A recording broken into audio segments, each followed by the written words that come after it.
Welcome to Podnutz, Computer Repair Podcast, episode number 171. I'm your host, Jeff Halash. Hey, I'm joined by my good friend, Ian Alexander from RepairTech.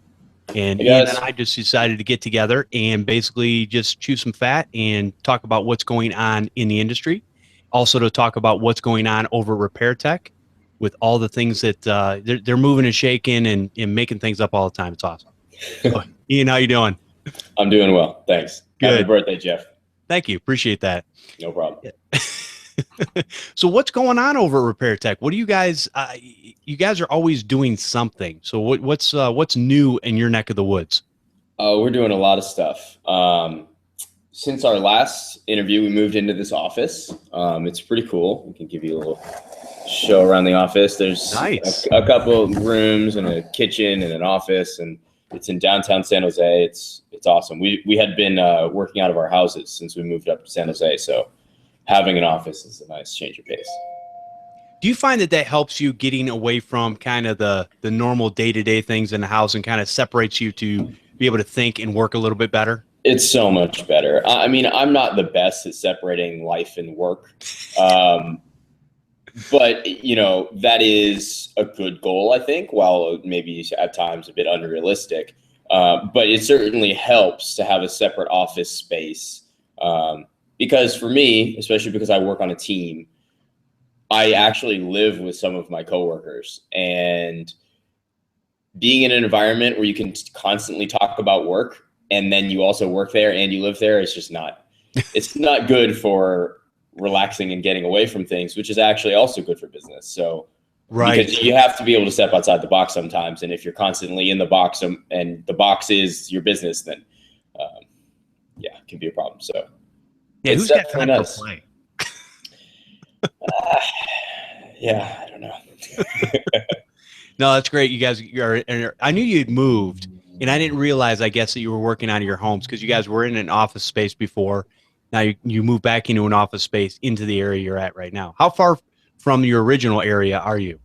Well, we were originally down in San Luis Obispo, where we all went to college, which is 3.5 hours from here. Wow. 3 hours. So we all moved up here, and I was working out of the house, which is why when you and I were doing IT Jetpack, I was in like a dungeon because it was like 6 a.m. here, and the sun hadn't come up, and I was in my room, and I only had like one lamp.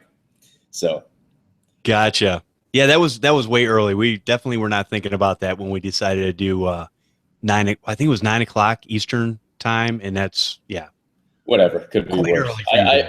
I would like to get up at that time anyway. So Sure. Yeah, we all would. No, I don't get up. I get up at 8 o'clock. I work an afternoon shift, but I probably could sleep in a little bit more, but I get up and I attempt to work out on a daily basis. So, some days are better than others. I know what you mean. So what's going on over at RepairTech? What are you guys, what are you cooking up your sleeves now?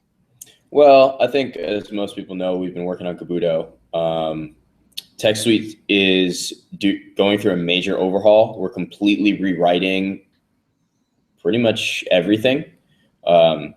TechWaru is actually completely being rewritten. It's going to be so cool, and we're very excited about it. So we're working really hard on that, and that should fundamentally change the way that TechWaru is used and what it can do and how simple it is to get things done. And brand new technology, much faster, much more capable. So that's going to be cool. We're also working on a lot of new things for Kabuto. So managed AV is, it was supposed to be done 2 months ago, but that's how software is. So that'll be out soon. And then we got a lot of other cool add-ons coming out for Kabuto that should help shops sell more stuff to their clients. Great. No, that's awesome. Yeah. So I'm glad you guys are keeping with that and, definitely improving the products as they are. And also as you're moving forward. So, I mean, as far as managed AV, that's always a big one for people as far as getting that some sort of AV. And the problem I think today is AV by itself is not good enough. Right. Right. You've got to have some sort of reporting that will let the customer or yourself know when things are going wrong, so that you can hop in and take care of those situations way before anything happens to that computer.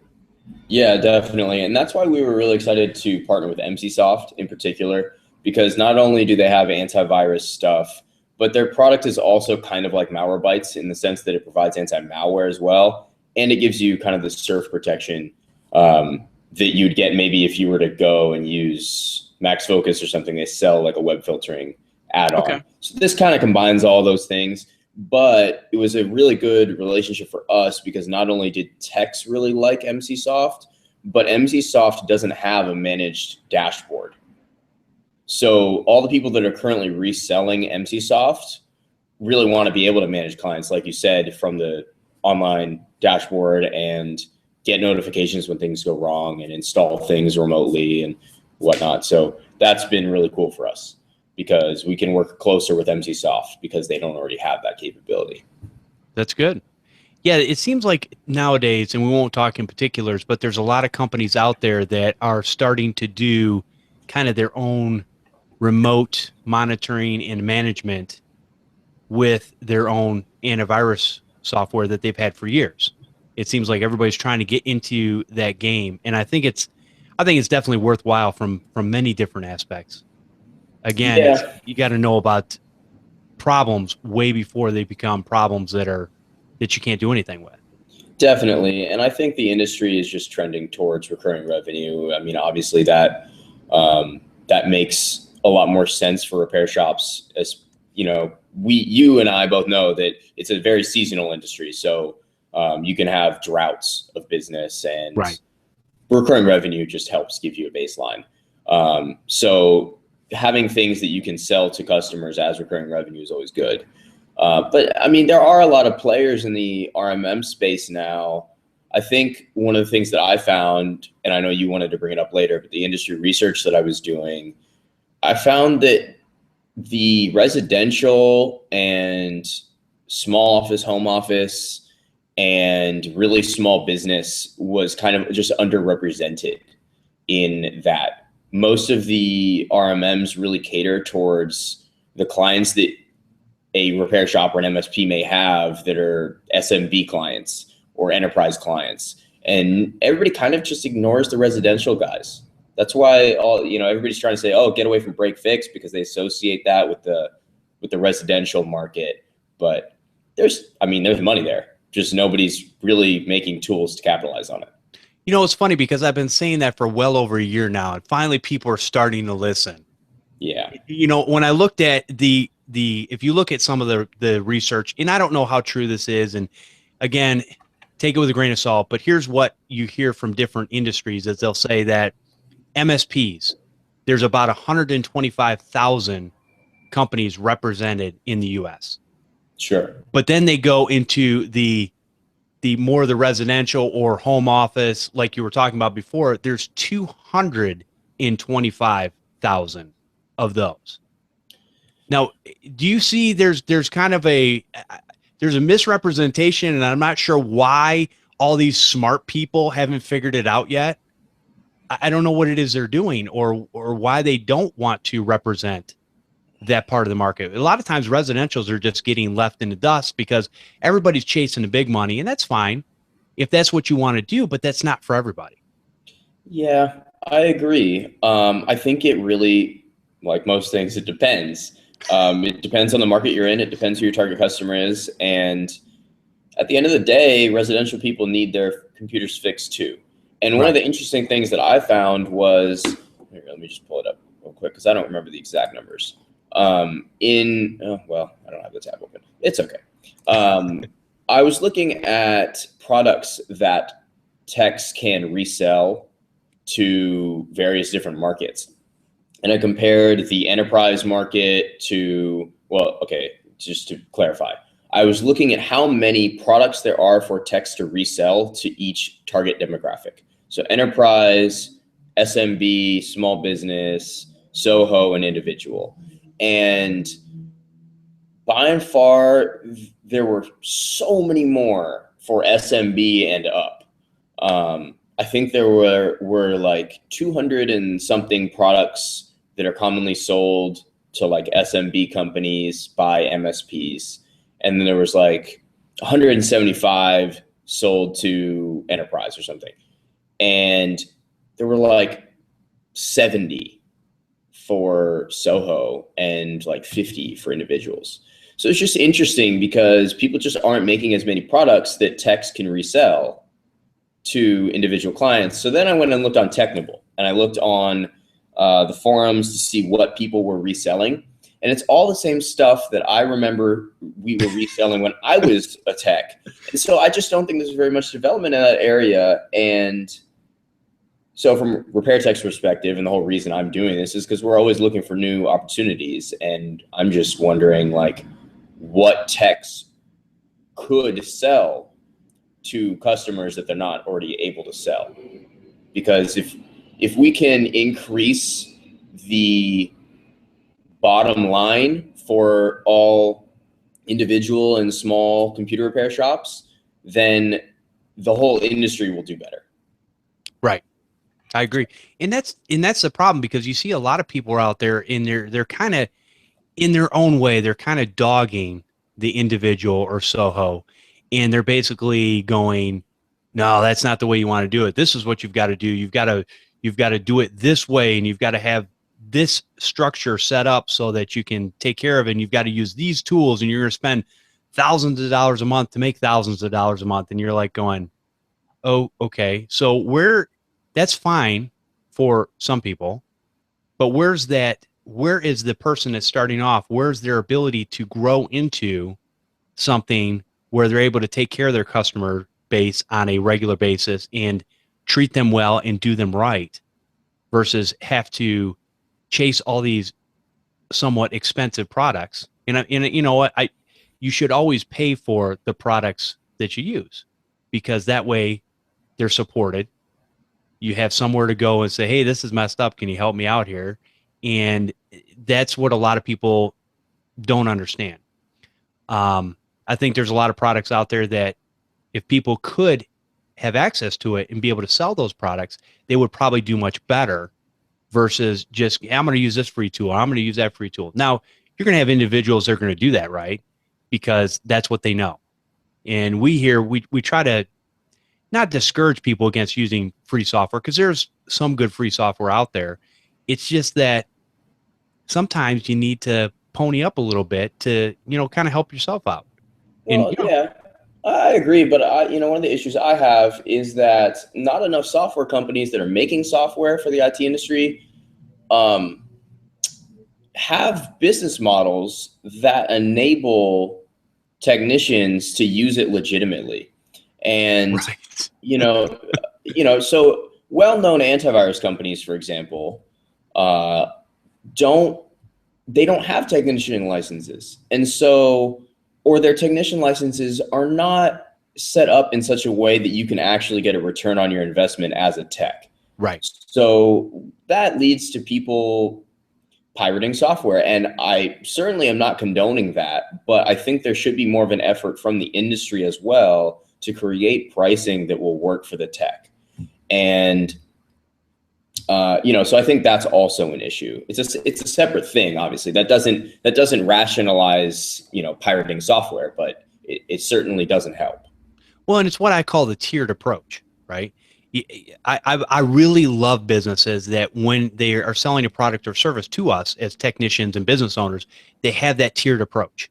They've got different tiers for different levels of people that's going to serve their market space at that time, and then they can grow into the other ones.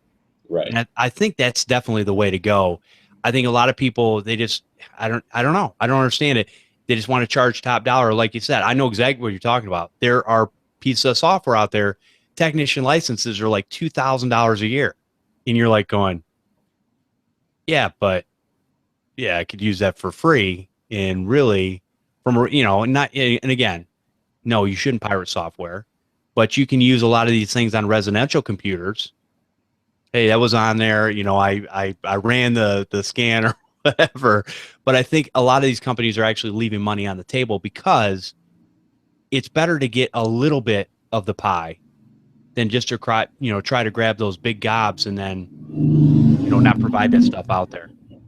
Yeah, I agree. I think coming back to what you said about there being a lot of different RMM solutions and everybody trying to get on that, the way that, in my opinion, that relates to what this topic in particular is, most of those RMM solutions don't have pricing that enables small guys to get into the game. Right. And that's where you see the setup fees. That's where you see the platform fees and the minimums and all that stuff that is just, I think from a, one-man shop perspective, or, a couple techs, it's discouraging, and it doesn't feel like they care about that part of the market. And so I think that's kind of where we want to make an impact, is not so much taking market share from the other RMMs, not that I'd complain about that, but more enabling people that aren't currently doing MSP stuff to get in with basically zero risk, and also start selling stuff to residential and small business clients and SOHO clients that can't currently afford some kind of RMM solution because the tech has to charge them more because they're paying more for the RMM solution. Right. And it's also you talked about some of the RMM platforms are doing these minimums, right? And their minimums for a single technician or a SOHO is basically so high. Now there's two sets of arguments to this, right? The one set is people will say, well, you need to have that barrier to entry because we can't just have every Tom, Dick, and Harry basically being able to be in this market, especially when they don't know what they're doing. But there, in my opinion, there's a lot of smart technicians and business owners out there that maybe just need a time to scale up their business. And that's really what it comes down to. I don't know. There's never a perfect solution, because I understand too that a lot of companies are run by shareholders or people who've invested in their company, and there's a return on investment, right? And people need to get that return on investment. I get that. But at the same time, I really see a lot of money being left on the table on a regular basis that I'm like, hey, why?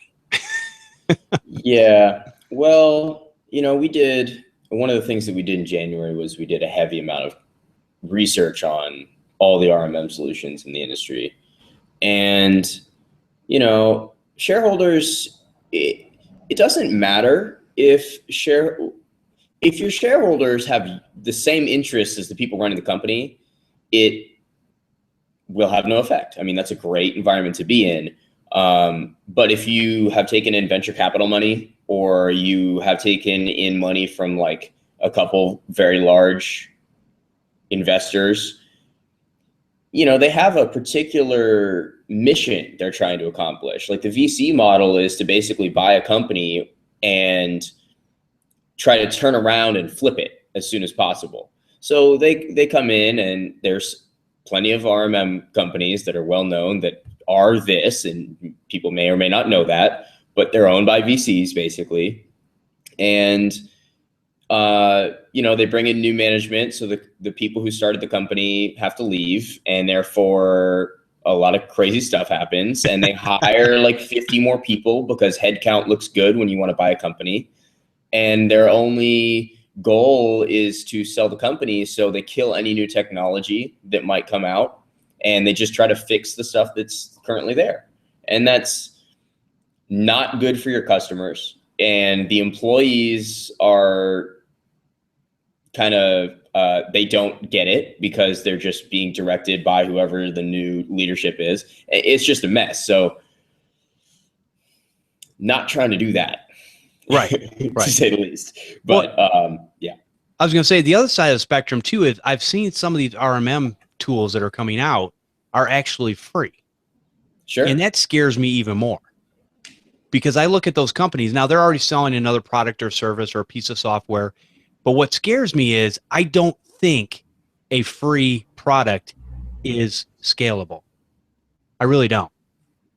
You gotta be pulling in something from that to make it worthwhile. There's got to be some sort of exchange there. And I've talked with some of these companies, and I've voiced my concerns and said, well, it sounds good, but I'm a little concerned 1 year from now, 2 years from now, you're not going to be here. Now, Right. is that a big deal for a lot of people?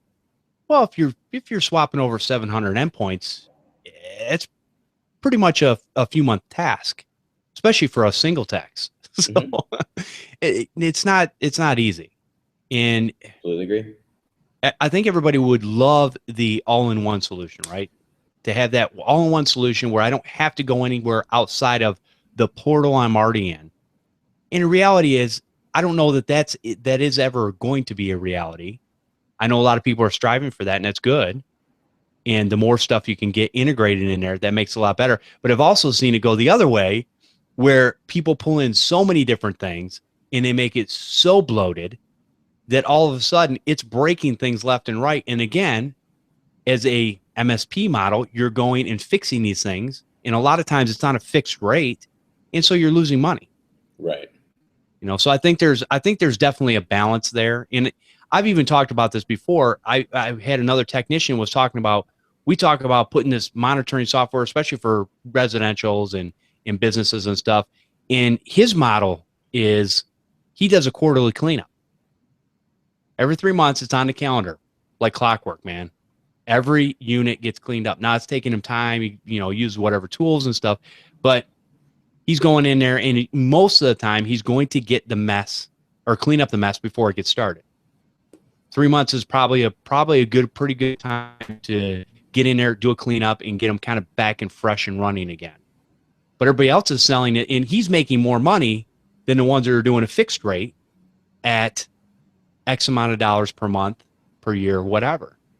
So it's kind of like there's many ways to do this type of business. Yeah, that's really interesting. I've never really heard anybody. Well, I've heard of people selling like prepaid tickets and stuff, and then doing it that way. But that's a really interesting model. It is, because when he said it, I was like going, wait a minute. You're getting paid $80 4 times a year. Now do the math on what everybody is charging for their remote monitoring and management service per endpoint. Right. He's getting four bangs per year at $80 a pop. And if I see a customer after 3 months after already doing an initial cleanup on their computer, it's so easy to do the second one and the third one and the fourth one. It's nothing unless they did something like, horrendously wrong. Mm-hmm. But most of the time, get in there, boom, boom, boom, remote, done, and I'm on my way. Right. So, yeah, I just think there's different models for different people. And I found that model very interesting. And so, thinking about things like how Kabuto, that particular product, might help with something like that, where that's on the system and it's letting the customer, or if you're doing a monitoring, it's letting the technician know, hey, there's a problem with the hard drive, or hey, there's a problem with this Windows service or whatever. And so I think that's again, you guys are making it, you're tiering your service to help the smaller technicians out there. And, I shouldn't say smaller, because there's a lot of single technicians I know that make actually a whole lot more money than even some of the MSPs out there, which in my opinion is quite embarrassing. But anyways, not to be a jerk or anything, but I know people. So what do you guys, so obviously you've got Kabuto, you're going to roll in a managed antivirus as part of that package, correct? Yeah. Okay. Yeah. So Kabuto right now is like a lead generation tool, right? Primarily, right? And then we also have this monitoring add-on that allows you to see what's going on the computer from the dashboard. We are releasing the managed AV add-on, so partnership with MCSoft. And after that, we're going to be working on a management add-on that will allow you to do a lot more stuff, like uninstalling applications, or killing processes, or killing services, or patch management, both Windows and applications. You'll be able to upload PowerShell scripts and run those on the computer, or schedule them to run. And so all kinds of stuff that you'd want to do to manage a computer. Now, the important thing And, we've heard from customers, we like that you're focusing on the residential and small business clients. Please don't make too many features. And I think the thing that's important to note is that you said earlier that we're tiering it for the small guys. We're pretty much only selling it to the small guys. We're not really, I guess if a large MSP wanted to sell to residential clients, they could use Caputo. But we are most concerned with the residential and small business clients and the Soho clients. And I think it is the smaller shops that tend to service those clients. So Sure. Our customers will tend to be the smaller repair shops. And we're making sure that all of our features are built in such a way that they cater to those markets. And so if we have something like patch management, for example, it's not going to be a super crazy configurable, customizable thing. It's going to be more like a plug and play, one-click solution, because you just don't need, for your residential clients, you don't need all that configurability like you do with an enterprise client. Right. Correct. It's not like they need HIPAA compliance, right? So even though we're building all those features, it's going to be very catered towards those particular markets.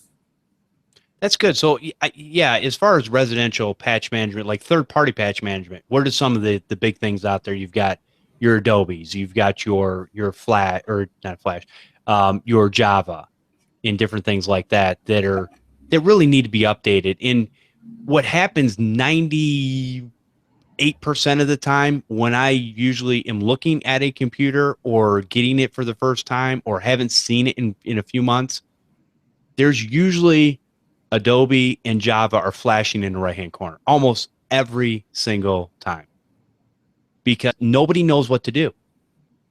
I don't know if that's legit. I don't know if I need to click on that. So there are certain things that are important, but you're right. As far as configurability, it's not like now, like there are some businesses that probably things like Java can't be updated to a certain number because all of a sudden it doesn't work with their software anymore. Sure.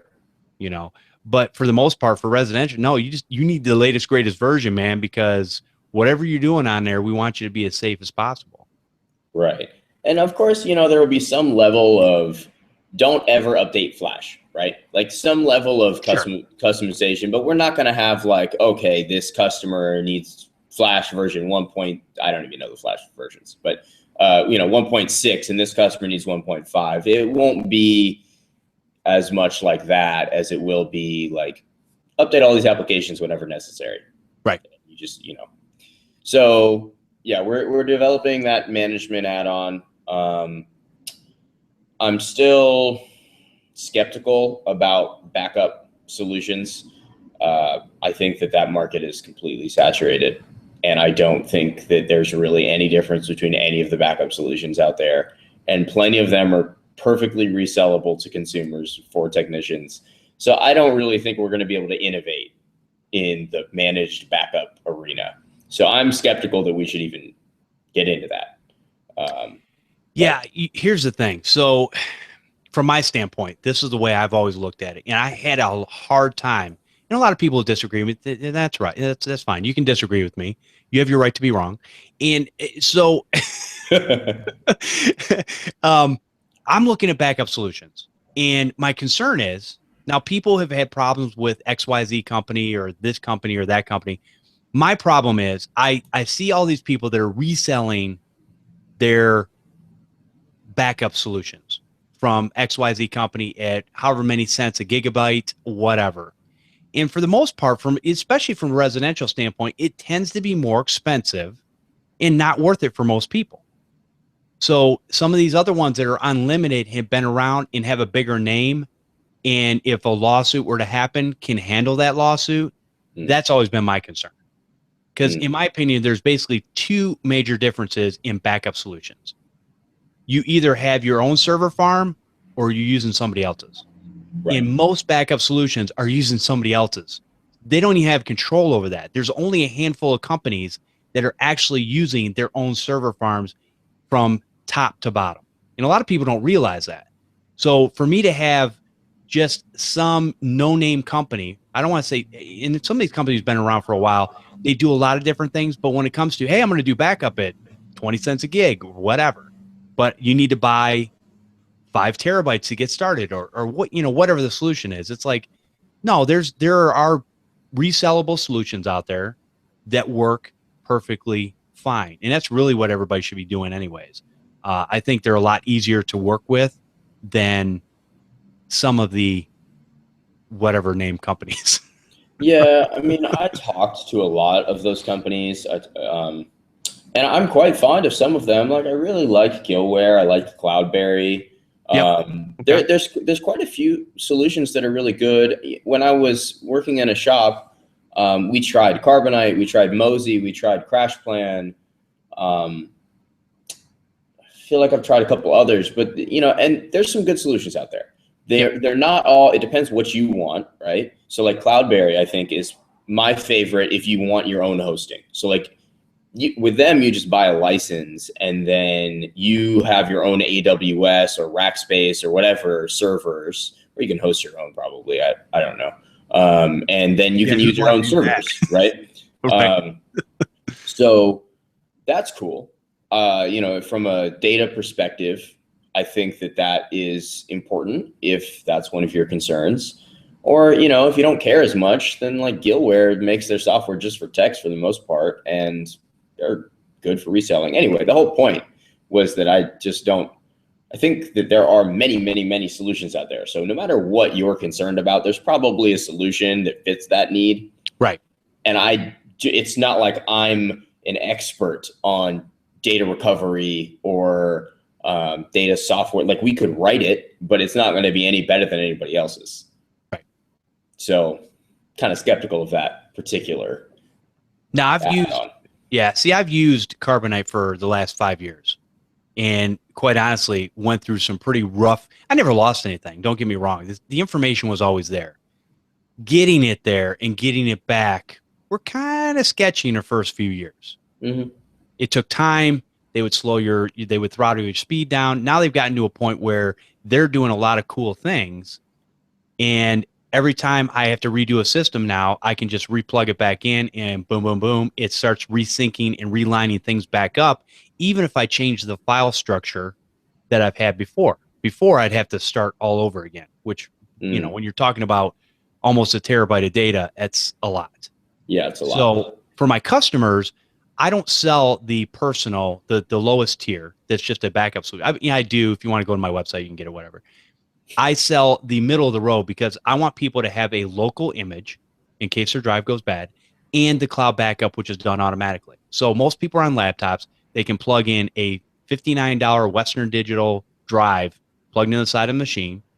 Unplug it when they need to move it around. When they come back and set it on their desk again, plug it back in. And then Carbonite will let me know whether or not an image has been completed, it's incomplete, whatever, whether the backup is run in the past 2 days or whatever. And so all that information is for me, right there in a portal. And that's why, plus they're a big name. When you say Carbonite, most people that don't even know about backup know the name.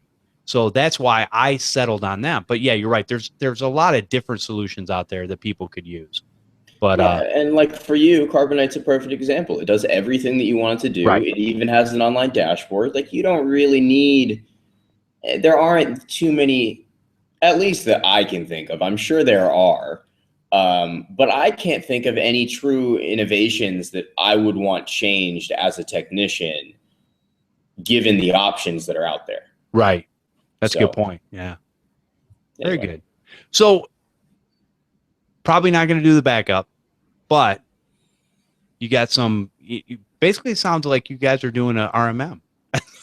It's kind of like RMM, but different, I think, than a lot of the others, because we're going to be focused on the residential and small business and Soho market. And we really want, in the same way that TechSuite's going to be redesigned, we really want to focus on plug and play and simplicity and it being transparent and approachable. I think that the other RMMs, you have to call them for pricing, or you have to talk to a salesperson. There's a lot of different things that are not as easy as they could be from a customer experience perspective, but also from a user experience perspective. And we're just trying to make it super easy for guys like you to start making more money without having to go through all this hassle and without having upfront costs and all that stuff. So,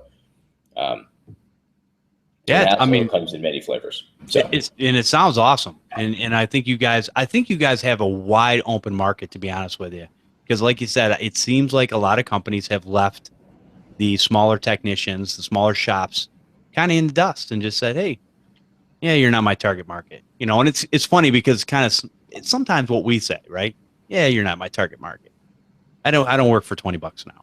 Well, I mean, you can kind of understand where they're coming from on that. Like, if you think about it, when you get a large MSP as a customer, right? Like, let's say you're Kaseya or you're ConnectWise or, you know, whatever. When you get a large MSP as a customer, even a medium-sized MSP as a customer, they're going to bring on from the get-go, let's just say upwards of 500 devices that they're managing, right? Right. You're immediately getting a couple $1,000s a month. So the lifetime value of that customer is massive. And therefore, you can afford as a company to hire a bunch of salespeople to go hunt for those people and try to steal them away from the other RMMs, right? And if you are going after the single techs who maybe don't have a big, you know, list of devices that people want managed, and they maybe have to start from zero, it doesn't make as much sense financially to hire a bunch of salespeople. And so these guys started at the top of the spectrum, and now they have 200 employees, 800 employees. And so they're just trying to make more sales. And from an ROI perspective, it doesn't make as much sense to go for the small techs because they're going to spend a lot of money. Salespeople are expensive. Most people don't know that. Salespeople are like the most expensive people in an organization. Okay. Gotcha. Like, good salespeople, they make like, you know, $50K at least base salary plus tons of commission. So, like, oftentimes in engineering companies, software companies, salespeople make more than anybody other than like the execs. So, okay. and most people don't realize that, but especially when you're in like a technical field, it's one thing if you're selling yogurt. It's another thing if you're selling like high-end, like Salesforce, right? Like, it's a completely different thing. So, yeah, anyway, maybe that gives you a little insight into why they're kind of ignoring the small guys, because I don't think they think it's worth their time, and I don't think they can get as good an ROI out of it. But that's just because their company's built that way. Like, if they had started from scratch and said they wanted to target the residential and the people servicing residential in Soho, then they could have done it like that. Yeah, and the other thing too is I've gone through several demos with different companies, and a lot of them do the sales. They've got the salesperson on there, and quite honestly, not always, 9 times out of 10, that salesperson doesn't know anything about that software. They're just they were given the lineup of what they need to sell, and they go out there and they go, "Here's all the features. Listen, I already checked your product out. I know what features are there. What, do I look stupid to you?" It's like, no, give me a tech. Just forget you. Move along. Go give me a tech that I can actually ask a question that's going to give me an answer that I understand. Right. Not, well, I'll get back to you later. No, you won't. And that's why good salespeople are so expensive, because like, they have to be really good at sales, which is really hard. And they have to be really good with tech too. And that's what makes them so expensive. So, because I mean, most of the salespeople, I'm not trying to say most of the people at these companies, and I don't mean just RMM companies, I mean tech companies in general. Most of their salespeople are not good, but the ones that are actually making an impact in the company, those are the ones that get paid tons. Gotcha. Okay. Good to know. All right, so let's go. So you said you guys are doing you're kind of redoing. You got a cow in your room or something? No, it's my I think is this show on your YouTube channel live? Yeah, it's live right now. My team must be watching it. We have 3 viewers. Yeah. Yeah. They said I look like I'm underwater. Maybe that'll help. So their text. That's funny. So as far as the Tech Waru and the Tech USB, you said you're going through another iteration of that. Now, you've already gone through and redone that once, right? Well, this is a little different. We have updated the software many, many, many times and Right. overhauled it in different ways. But that was always modifications on the same code base. Whereas this is a complete rewrite, starting from scratch with a new programming language, a new user interface framework. Everything is reimagined and started from scratch. So basically how that happened is we did a study and polled all of our customers and had tons of conversations with them and figured out what things they wanted us to build. And it turned out that in order for us to make it as fast and as intuitive and as useful and as stable and anything that we wanted to do, it basically equated to, okay, we kind of have to rewrite this because there are so many things that we can take advantage of with this newer programming language and framework. Okay. So it's going to be really cool. Yeah, you lost me after framework, but okay. Sorry about that. No, it's all good. No, I do understand that there are, with the programming languages, the very basic things that I know. I know there are some that work better in the modern architecture that we have today on the software that we use. So Definitely.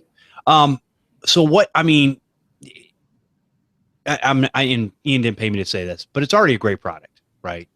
You're already doing a lot of good things. You're saving a lot of time. It's kind of you go in, you can, press a button. It's going to run through a plethora of programs depending on what you're trying to do. So what things, I mean, you talked about speed. Obviously that's, to me, I don't know, it already seems kind of fast.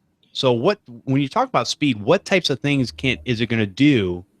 Because, obviously programs will only scan a system so fast, and depending on the processor power and RAM and all that kind of stuff on there. Sure. I mean, speed is one thing, and we can't necessarily change the speed of the actual programs that are being run, but the application itself could be much faster and more efficient. Okay.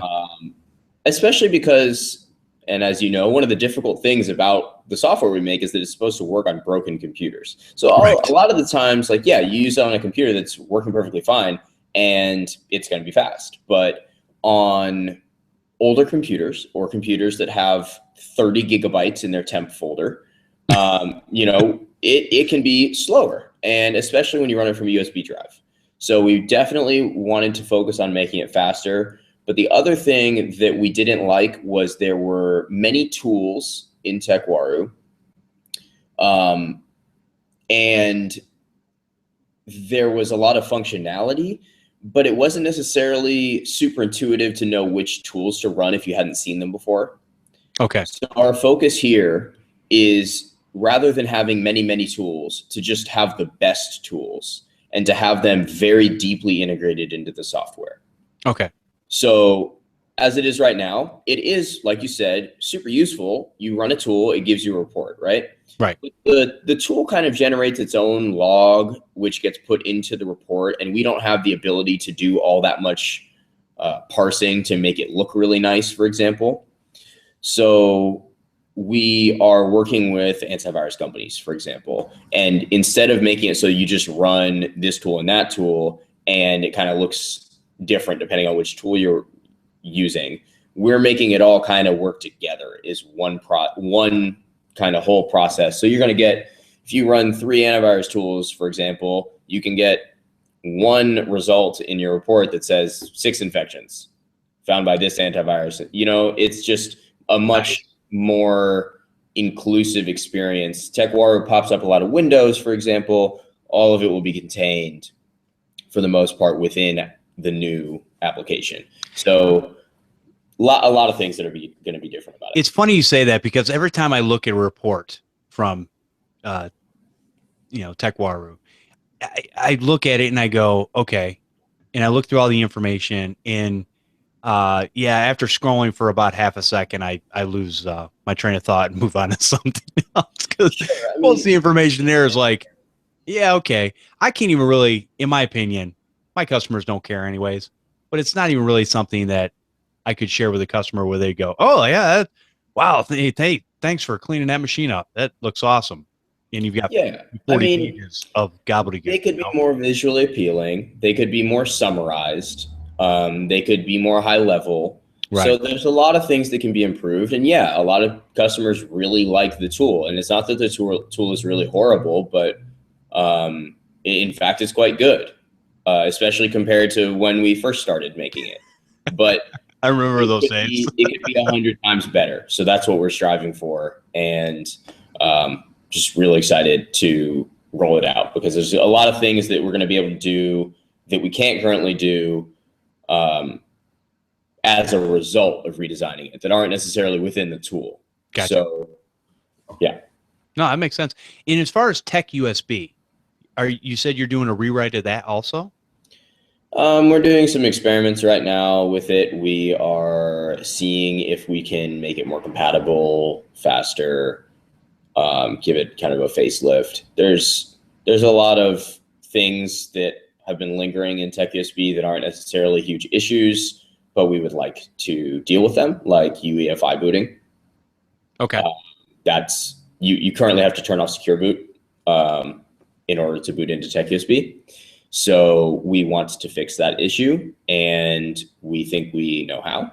So we're developing proof of concepts now, and that's kind of I don't know. You know how Google has like Google Labs and they just like do a bunch of crazy stuff? Right. Tech USB is kind of like right now, this particular thing that we're talking about with Tech USB is kind of like our Google Lab thing. We're experimenting with it, and we don't know what'll come of it, but gotcha. We want to make it better. So now I'm trying to, speaking of, I'm going to have to do some more testing, because I thought I was able to actually get the tool to run just going in and forcing it to run from basically a USB 3.0 drive. There's normally when you go up and you go into the BIOS on any of the motherboards I have, and maybe that's not on customer machines, but on mine, there will be the boot section where it'll tell you there's all these different things, and you can actually, you don't have to boot it using the UEFI 3. Or the USB drive. You can just click on the other one without actually changing secure boot, and that's probably what it's doing. That may be particular to the system. That's what I'm thinking. UEFI is a hairy thing. I'm not going to pretend to be an expert on it. It's different on every system. That's the problem. It's not. Yeah. It's not consistent. I mean, when you look at BIOS back in the day, there was probably 3 major manufacturers, and they were all very, very similar. And nowadays, it's like, man, it's nice, but I have to dig down in these menus just to find out what's available, and it's never in the same spot. Right. Yeah, great. But Windows 10, Windows 8 all come with it now. So we have to evolve, and that's kind of why we're doing the research. Very cool. Awesome. So you guys got a lot of things going on again. So are you like, do you have you guys starting up a soccer league or anything new on the horizon there? No, I'm playing in a basketball league, and I'm trying to play in a soccer league too, actually. Gotta, stay fit so that I don't go crazy. Oh, that's very cool. So how long have you guys been in your office right there? Since December. Okay. I believe. We didn't have internet for a while. It's surprisingly annoying to get internet in a commercial space, but in California? Well, Comcast wanted a lot of money for not very much speed. So I ended up going with a second tier ISP, and that was much better. So that's too bad that you can get almost better service residential wise using Comcast than you can on their business lines. I don't understand what the capping is for. What do they think you're there's do? No reason. I mean, we have Comcast at my house, and we get 100. We get 100 down, and pay like $60 or something. And they wanted like 130 bucks for 50 down in this building because it's commercial. And I was like, I'm not going to pay you twice as much for half the speed. That doesn't make any sense. So I tried to look at all the alternatives, and AT&T only had 10 megs down. So we ended up going with Sonic, which was it's been quite good. Okay, good. 10 megs down, or yeah. That's like dial-up, right? Yeah, I mean it's DSL, so it's dedicated. It's not exactly. I mean, it's probably not that bad, but I was just kind of blown away. I mean, we're in Silicon Valley. You don't have more than 10 megs down, Right. so hopefully Google will make Google Fiber and we can switch to that. But yeah, here's for hoping. Well, is there anything else? I know we're talking in the beginning of the show. We're talking about some of the industry stuff that's going on and kind of where people are going with their thought process, and really talked about some of the things you guys are doing with your tools, and it sounds awesome. And also the ability to help the residential, basically people that are supporting residential business customers, or single customers, this and that, and no, it sounds really good. And so, yeah, is there an yeah, expectation of when the any of these things are going to happen that you want to put on air? I have a feeling that if I give you any dates, I'll just be wrong. So, Well, you just give me a date and I'll quadruple it, and then we'll go from there. all right. Well, I don't know. Managed antivirus was supposed to be out in December, so it's February now, almost March. Who knows when that'll be out? Soon. It's in testing. That's the good news. Awesome. Okay. And after that, we're going to be working on some monitoring stuff, and eventually we'll get to the management stuff. No idea when the TechWire rewrite will be done. Okay. That is a large undertaking. And see what else. I don't know. I think that was everything. So suffice it to say, you guys are going to be very, very busy this year. Very busy. We have a full 1 year operating plan that contains all the things we're building and goals for when they'll be done. But managed AV is a good example of how software will, I wouldn't say surprise you because it's not surprising, but right. Not live up to your expectations timing wise. I have a question for you. How are things going at Podnutz? Very good. Very good. We're still chugging along. I've got my several different shows going on, and now we've reached out into the YouTube universe. We've got subscriber base growing there. So awesome. I'm very happy with the technicians we're able to. I'm getting emails all the time from technicians that with our various amount of shows, we're actually able to help people out and kind of either give them encouragement as far as what we do here, or just kind of give another side of the coin as far as what we do. And I think in this industry, I think that's really what a lot of people want that work in this industry, is they really want stories from the trenches. And that's what we try to do is, hey, if you thought about doing this, or, how do we do this a little bit better? And, just do what you do on a daily basis. And plus, the wonderful thing is the whole community coming together, we learn so many things from different people. Hey, I didn't think about that. Let me give that a try. Right. And you know what? I like what my friend John Dubinsky always says. He's like, there's one thing I'm sure of, that I don't know everything. And I can always learn something new. And it's true. I don't care how old you are or how long you've been into business, there's always something new you can learn. So yeah, it's great advice. I certainly know next to nothing, so it's helpful to be around Technical and the ACRBO and Podnutz, and I always enjoy hearing what people are up to. Yeah, absolutely. Very cool. All right. So Ian, if people wanted to find out where your great products were at or get in contact with you, what would they do? Well, they can go to our website, RepairTechSolutions.com. And if they want to contact me, it's Ian@RepairTechSolutions.com. And they can just shoot me an email. Very simple. And we'll have both those links in the show notes also. Well, I appreciate you coming out, man. This was fun.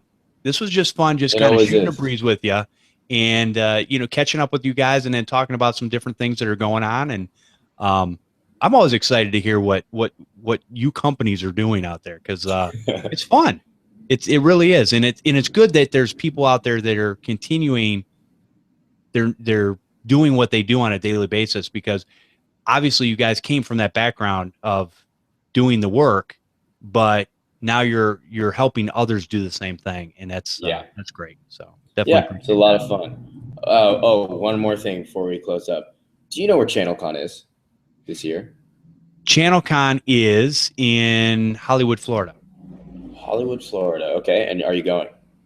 Yes, as of right now. So it's in August 3rd, 4th, and 5th. I want to say the first Monday, Tuesday, and Wednesday in August. All right, let's coordinate a little better. Last time, my team and I went on an adventure, and we didn't get to hang out with you guys as much as we would have liked to. So awesome. Yeah, we'll definitely do. When you guys did leave, and this is a little side note, people would chuckle at this. I didn't get a chance to get a T-shirt from you, but when I went back to the table, you guys were already gone because I came over to talk to you, and I'm like, and I know the flights and everything were just messed up, and it was a crazy time. We all learned a lot, that's for sure. Yeah. And but I was able to find you guys had some T-shirts left on the table, so awesome. I was able to grab one and I still wear that. So cool. Appreciate it. Good to hear. And I have to say this. Okay, out of all the T-shirts that I get from people and things, you guys really got a nice soft T-shirt, and I really appreciate that. It wasn't scratchy. It's very nice and light and soft. And anyways. Well, that's funny because the first time we got T-shirts made, I was in Thailand. It was 2 years ago. I'm half Thai, so I was in Thailand on a 2-week vacation or whatever. Okay. And I was at this mall where you can basically get anything made. And I went up to this T-shirt store and I asked them, "Hey, can you make me some shirts? Here's the logo. How long will it take?" They said, "We can have it done tomorrow." Got a bunch of T-shirts made. Surprised the team with them. The thing is, they told me they wouldn't shrink. And I believe them, and they all turned, they became about this. So belly I'm glad shirts. you got the second round of shirts. Okay. No, it's been through many washes, and it's wearing just fine. So definitely appreciate that. All right. Well, I tell you what, appreciate you coming out. And if you guys would like to feature your product or service on this show, you can send us an email to podnutz@podnutz.com. And I want to thank everyone for listening and subscribing to the show. We'll see you next time on Podnutz, the Computer Repair Podcast.